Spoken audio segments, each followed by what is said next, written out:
అనంత కరుణామయుడు అపార కృపాశీలుడు అయిన అల్లాహ్ పేరుతో ప్రారంభిస్తున్నాను. స్వర్గానికి దారి నీ ప్రవర్తనే, నీ పాస్పోర్ట్.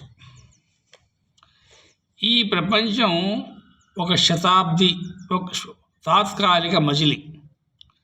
ఇక్కడ అనుభవించే ఆస్తులు, అంతస్తులు కేవలం ఒక పరీక్ష మాత్రమే.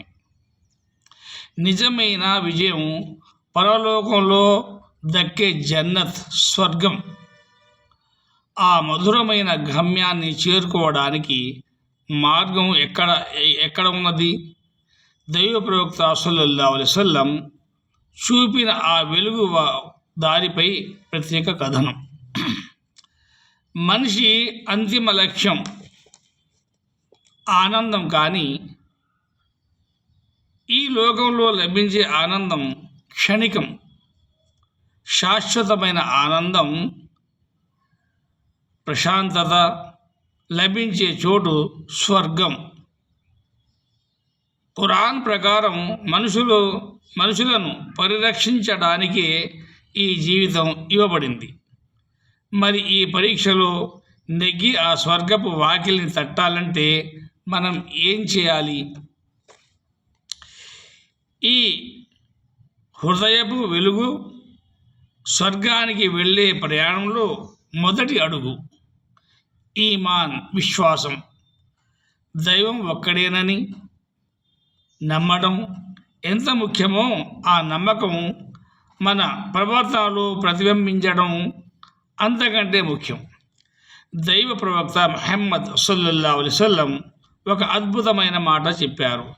నీ హృదయం ఒక మంచిని చూసి మురిసిపోయి ఒక చెడు పని చూసి కలత చెందితే నీలో నిజమైన ఈమాన్, విశ్వాసం ఉన్నట్టు లెక్క.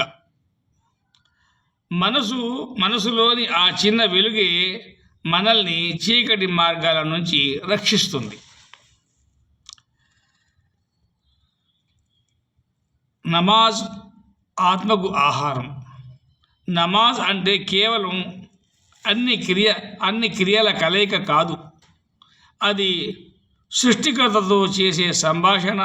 రోజుకు 5 సార్లు ప్రపంచాన్ని మర్చిపోయి అల్లా ముందు నిలబడడం వల్ల మనసులోని కల్మషం తొలగిపోతుంది.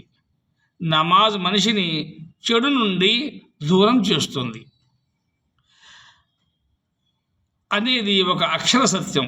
ఒకప్పుడు పాపాల్లో మునిగిన యువకుడు కూడా కేవలం నమాజ్ అనే తాడును పట్టుకొని తన జీవితాన్ని మార్చుకుని స్వర్గపు బాట పట్టిన ఉదంతాలు ఎన్నో ఉన్నాయి.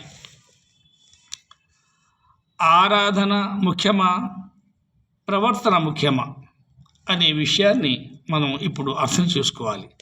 చాలామంది భక్తి అంటే కేవలం నమాజులు అనుకుంటారు, కానీ ఇతరులను ఇబ్బంది పెడుతూ చేసే ఆరాధనలకు విలువ లేదని ఇస్లాం చెబుతోంది. ఒక మహిళ అధికంగా నమాజులు చేసేది, కానీ పొరుగు వారిని మాటలతో వేధించేది. ఆమె నరకానికి వెళ్తుందని మహాప్రవక్త ముహమ్మద్ సల్లల్లాహు అలైహి వసల్లం చెప్పారు. మరో మహిళ నమాజులు తక్కువగా చేసినా ఎవరికి హాని కలిగించకుండా జీవించేది.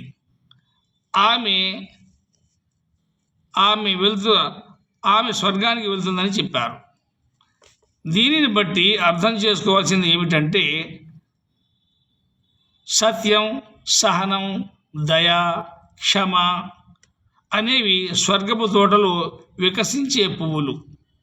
వీటిని ధరించిన వాడే నిజమైన భక్తుడు.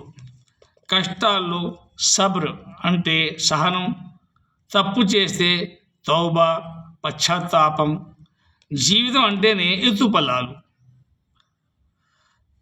కష్టం వచ్చినప్పుడు కుంగిపోకుండా